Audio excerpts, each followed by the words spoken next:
Riley go? Oh, he's right down there. Oh, that's fine. Getting restless. He's so hungry. It's dinner time.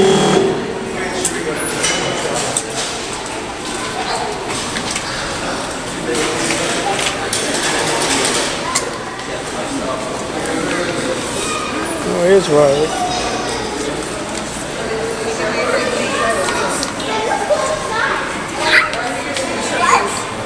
Wait, look at me.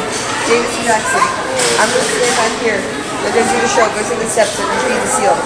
I'm going to stand right here.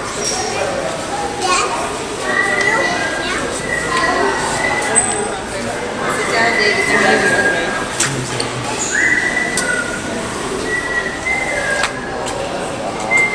So normally it's about 20 years.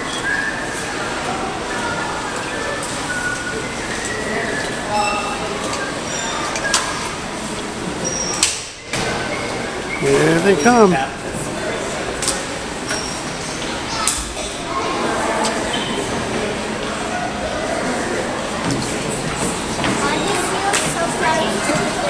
try.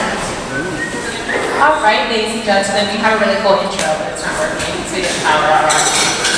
But welcome to Maritime Aquarium, our 3:45 evening seal feed. I'm Allie. This is Katie. We're going to introduce to you our 7 female harbor seals. Hopefully somebody comes up because they're hungry. Their diets are a little bit varying.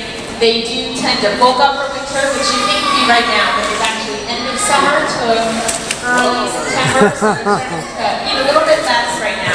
But some of them are still hungry, including this lovely lady. This is Orange. Orange is baby. Good. And Orange is 30. And then down there, that is Razzle. Razzle, can you do bubbles? Bubbles. Good.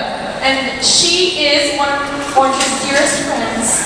And then this lovely lady, directly to my right, is Susie. She is one of our oldest harbor seals, and one of the oldest in the nation. She's 39, which is very old for a harbor seal. Under human care, they usually live to be about 25 or 30, but in the wild, they're lucky if they get that old. Now, these girls, the only one I'm missing is Layla, who showed up a little bit ago, and I'll point her out when she comes back. But who do you have in front of you? You are? There we go. All right. You're still up. Oh, no, I'm not. Oh, there we go. Working. Okay, so right in front of me, I have a few more ladies.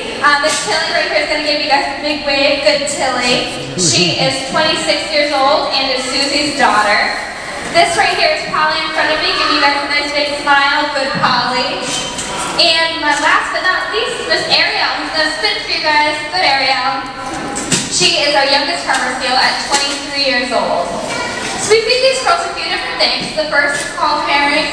This is their absolute favorite fish. It's nice and fatty and helps them keep that big blubber layer thick for the winter time. Then the second fish that we feed them is called capelin. This fish is a little bit smaller. It's very healthy for them. It's where they get their free water from. And it's more like eating your vegetables for a human. So how much am I eating today, Allie? They can get anywhere from about 6 to right now almost 9 pounds of fish a day, which is a lot of calories. These girls are trying to, like I said, bulk up for winter. They can get a blubber layer that's almost 3 inches thick. So we're waiting for that, and they can have almost 5 times as many calories as we eat in a day just to maintain that nice blubber layer. Now, these girls, as we mentioned, are seals. They're not sea lions. Good. And what are some of the ways they can tell the difference between the two, Katie? We can tell the difference between seals and sea lions in a few different ways. Good, Polly. And the first, Tilly's actually demonstrated for you once today. I'll have her demonstrate again if she comes back around. Looks like she just went outside.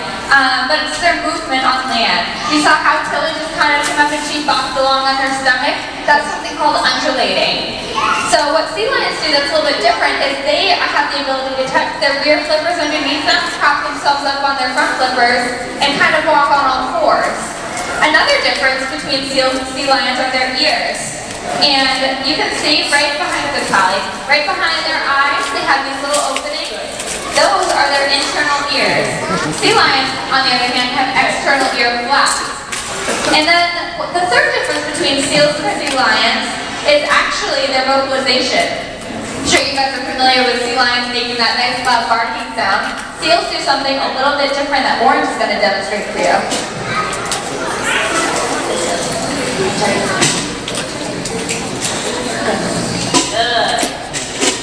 So she kind of sounds like somebody snoring or a chainsaw. She doesn't make that barking sound that a sea lion makes. Good.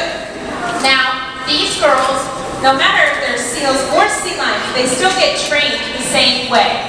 And sometimes Orange's manners make you think that she's not trained at all. But we would start normally with a target. And that basically looks like this. We ask them to touch their nose to the end of our hand. Target. Good. And once we have that behavior down, we can use it for a bunch of different things or shape it into other behaviors. We can ask Orange to help me look at her eyes, so I can give her eye drops. I can check out her ears, but I can also do some fun behaviors with the target, like Orange Razzle kiss.